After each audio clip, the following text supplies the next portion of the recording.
President Muhammadu Buhari is not happy with the ongoing ASUU strike. For him, enough is enough.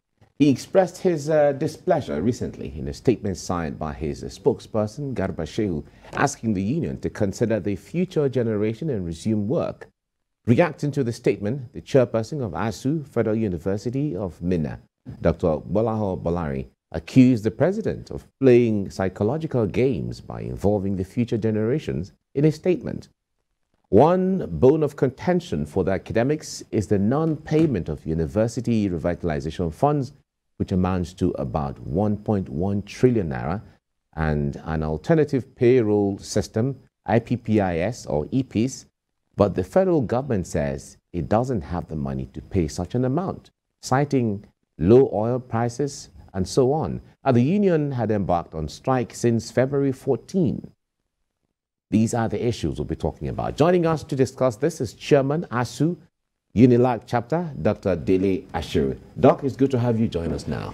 Thank you. Thank you for the invitation. You're welcome. It's so nice to be here. Right. Well, Nigerians would like to hear from you what your reaction is to the president's enough is enough statement recently that he made. Now, the point there is from the concern of the fact that let's put an end to this. One would see it from that perspective. But how do you react to the president's disposition to this? Insensitive, laughable, and a pity. A people forced on an industrial action by, the inefficiency of governance. And a president who had given several directives, the first to the chief of staff to put an end to this strike, nothing. To the Minister of Education, Finance, and Labor, nothing. A president who recently ordered, the test of all the 3 payment platforms in contention.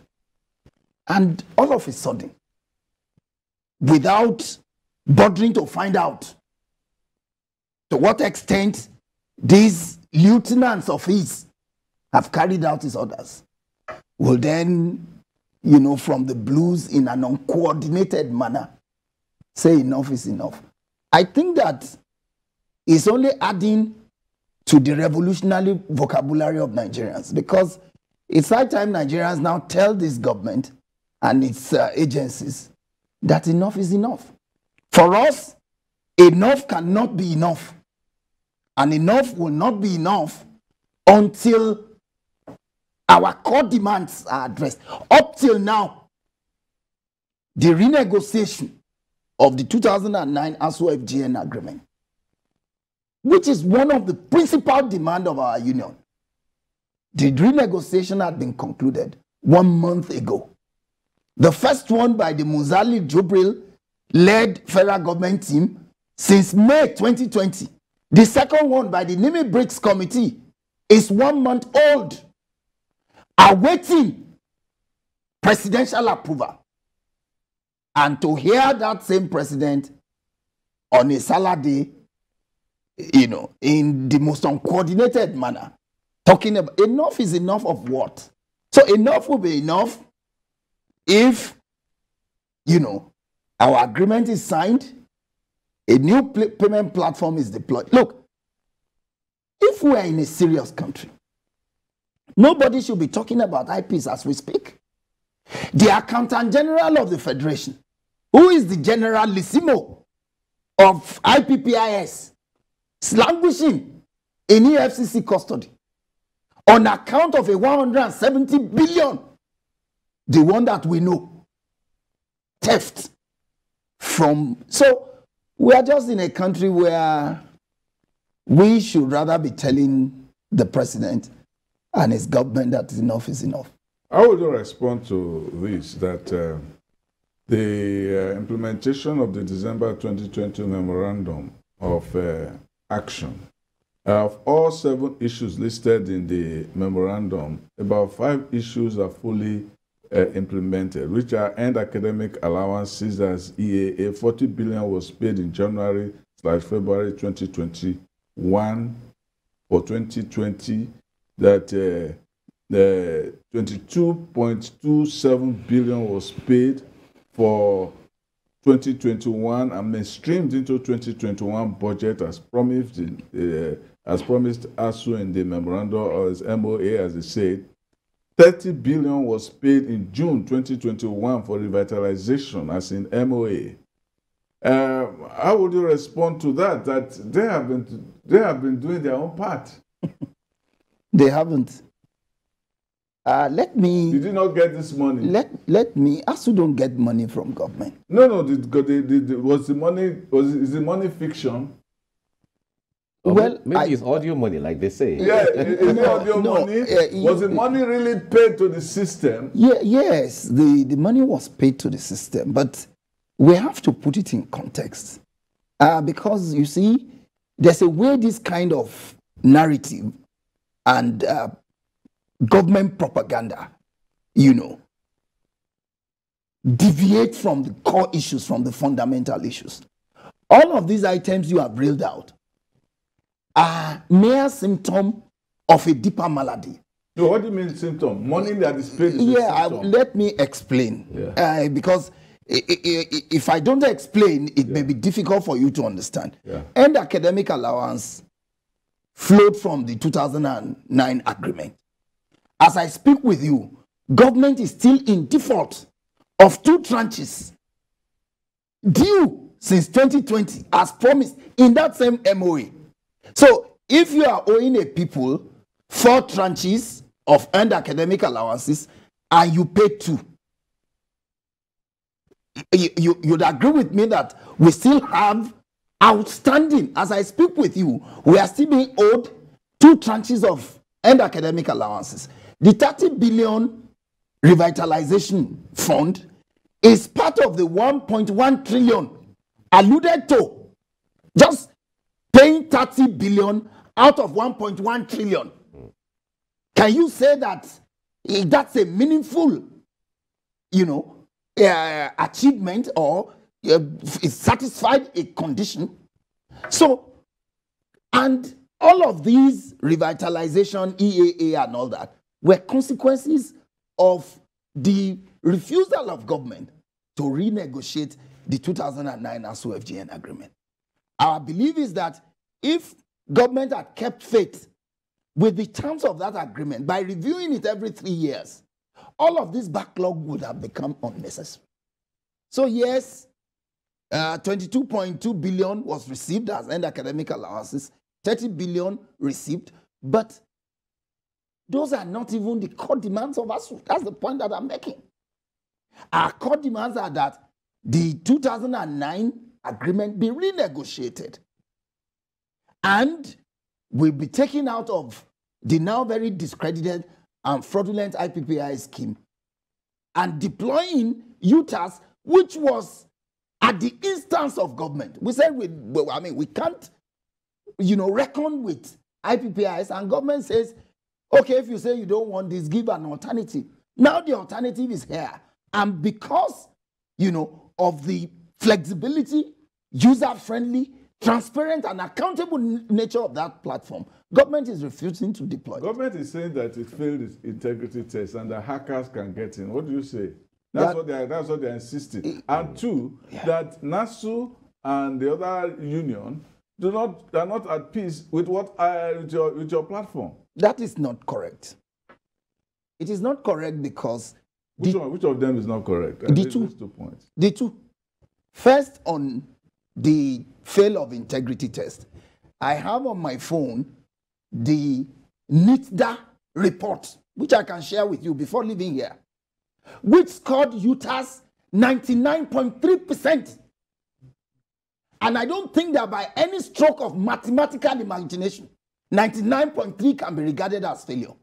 The problem is that hiatus had become politicized because of our union's principled opposition to the fraudulent professorship given to the Minister of Communication and Digital, whatever they name him, Issa Pantami, you know, and he didn't even read the document that was sent to him. He went to Federal Executive Council to say Utah scored 99.3%. You said that ASUU, part of this ASUU problem is created by Pantami.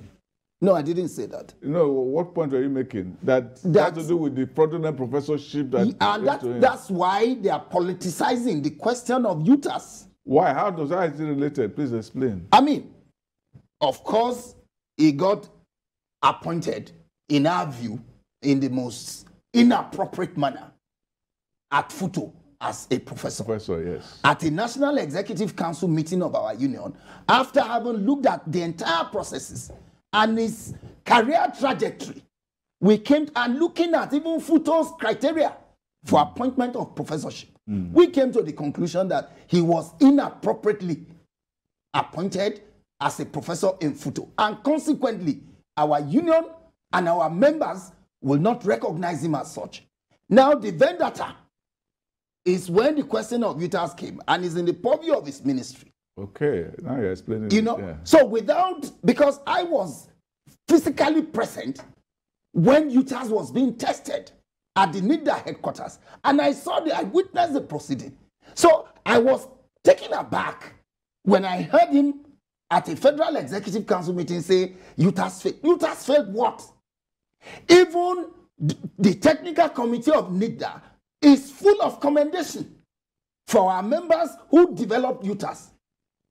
And at the risk of sounding immodest, they agree that that is the first time a homegrown, you know, wholly, you know, local content solution is being so robust and so user-friendly, so flexible, so dynamic, so transparent. And then somebody who was not there, who would not read the brief that he was given, would then go to a place and say the thing failed, and it's all over the place that UTAS did not fail. And should you require that NIDA report, I am willing to drop it here before leaving the studio. All right. We'll be glad to see that report. And second, the platform that was engineered by Ngige from, you know, other unions in the university system, it's also being tested. Let them publish the test results of that software and put it side by side with UTAS.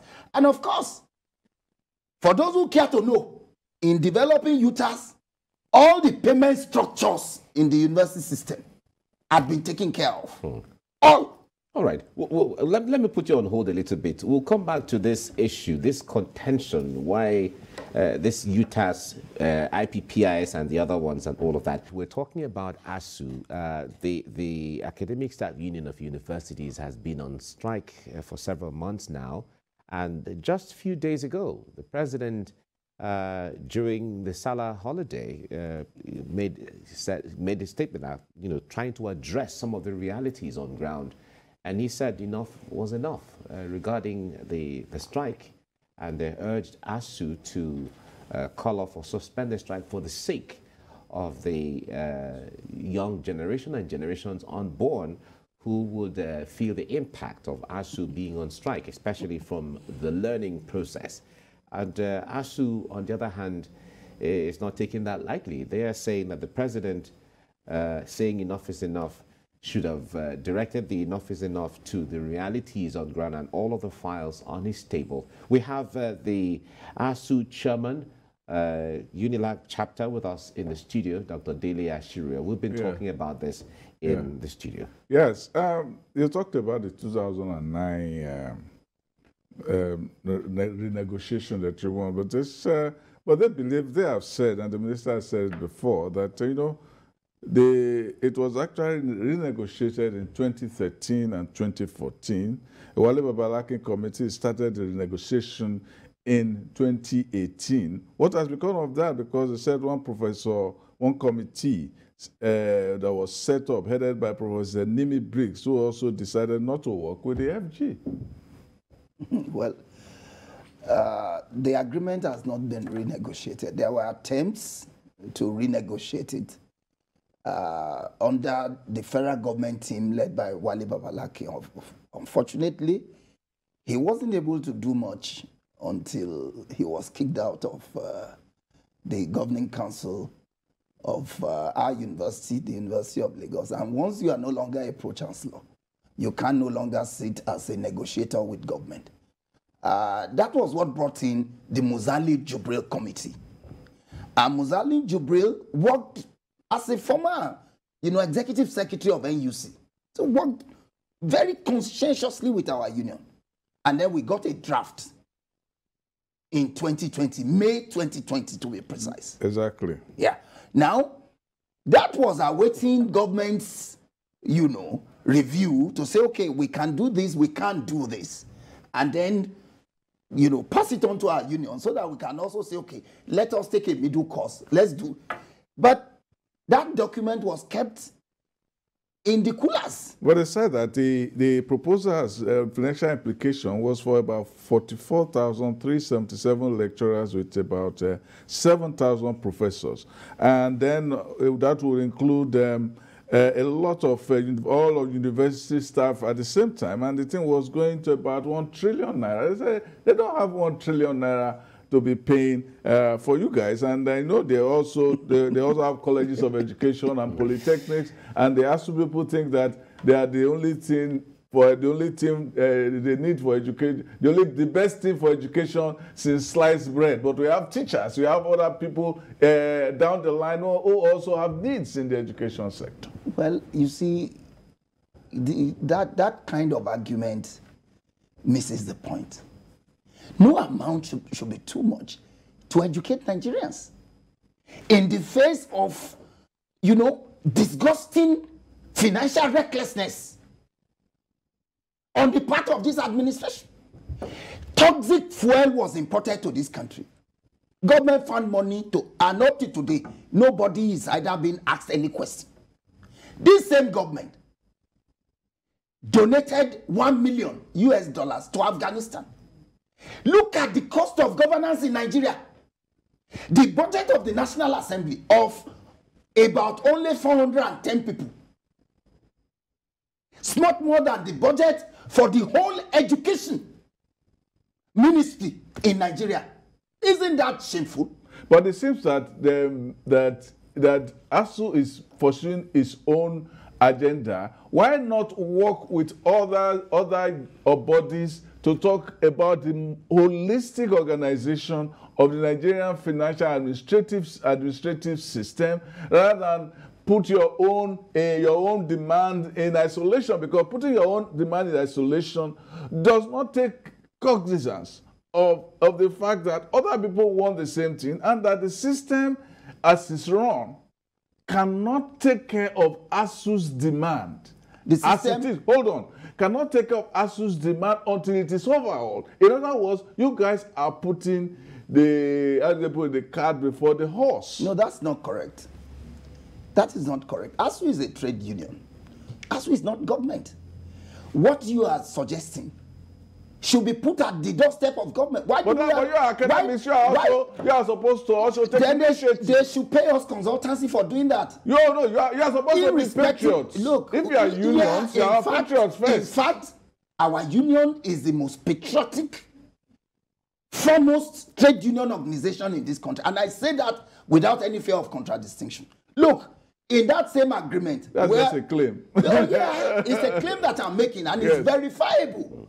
Now, in that same draft agreement, there are proposals on how to fund education in a seamless manner. But we have a ruling elite who don't read. And when they read on their behalf, they draw their attention to only those things that those who are reading on their behalf will benefit from. I can also send a copy of that agreement to you. Contained in it are workable and practical means of funding education in a seamless manner and in a holistic manner. Look, TED Fund today, that is even the cash cow of government, was the brainchild of our union. Yeah. And we have demonstrated that over and over again. And in the last document, there are also fresh initiatives about how to raise money to fund education in Nigeria. Yes, let us know those initiatives, because there was also an initiative that was, trumped up by, that was dramatized by Brekete, about crowdfunding and so on. And you guys said, yes, one of your president, your national president was here, and he said he didn't follow due process or something like that, as if you have 18 billion standing somewhere, you won't take it because it didn't follow due process. How don't you create a situation where the due process will come to it rather than it come to the due process? You see, the problem of education in Nigeria is beyond, this Berekete kind of crowdfunding, and it's an innovative. It's an innovative thing. You are putting down. You say you are academic. You are putting down the people's initiative to help you. You are becoming elitist by saying that. Uncle Sam, you see, let's not be, pedantic about these issues. It's not pedantism. Yeah. You see, when you say that we are being elitist, the point that the way you dismiss Beret, I said, I didn't dismiss him. I just said that it's an unsustainable, approach. How do you go crowdfunding? We have a fundamental trade dispute with government, and you are saying you are first reducing it to, look, if you get some millions, you should take this kind of narrative. The issues go beyond, pecuniary gains. Look. Well, it's fundamental. Look, but it's fundamental. You guys are talking about money. If you guys have all your money, the school will go, everybody will go back to school. No, you can't deny that. It's much more fundamental than that. But it's money. Money is basic. Yeah, money is basic, but we need much more than money. Government, and let's not shift the focus away from government. Government must take the lead in the education of its citizens. I agree. And it's a constitutional matter. What constitutional provisions empowers Berekete to raise money to resolve ASUU? No, that's what we said. There must be innovative ways. Yeah, so people have said that there must be innovative ways for you people to do this thing. Every answer to any problem, you go to strike. That you are not even sensitive to the students who are turning into Boko Haram. The government is irresponsible to its citizens. We are going with that. Is irresponsible, but it takes two to tango. It doesn't. It takes with two to tango. Two of you. Our salaries have been seized in the last 5 months. They are getting their pay. Jumbo as it appears. So where is the two that is tangling? All right. Give us a brief. There was a renegotiation meeting sometime last month. What were some of the things that were agreed upon?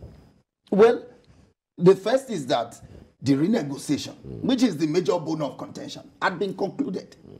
What is awaited is for the president to look into, the draft, the recommendation, and tell the world what they are willing to do. That's one. Number two, the 3 platforms are being tested. UTAS have been tested. The U3PPS, government instigated, has also been tested. IPs, as at last week, it was to be tested. But because of the baggage it carries, the testing is, I really don't know how to describe it. What baggage does it carry? First, those who work in the Accountant General office don't have the codes. Should it develop any problem here, they have to call them in Chicago, the government agent who came out recently to say it's only ASUU and all that. They have to call them from Chicago to tell them what to do. So they are still on the verge of that communication with their principal, for it to be tested. Now there's an executive order by the commander-in-chief, on homegrown and all that. All right. So that's where we are. Okay, well, we don't have the time right now anymore, but this is an ongoing discussion which we are going to have you back on to clear some of these things, because students are at home and they're asking questions and they're begging ASUU, they're begging federal government, come to our aid. We're sitting at home months. Parents are also concerned about all of these things. But we have to leave it here now. The situation is so critical that these students, none of them will want to become a lecturer after leaving school. Why? Are we going to be in the saddle? Maybe because the lecturers are not models for them. No. They're not models of sacrifice. Models of sacrifice. All right, let's leave it here. Dr. Delia Shiru. Thank you so much. Thank you, Dr. Delia Shiru, for coming. And we'll certainly have you back again very soon. It's my pleasure to be here, yeah, thank you especially to engage Uncle Sam on some of these issues. That's all right.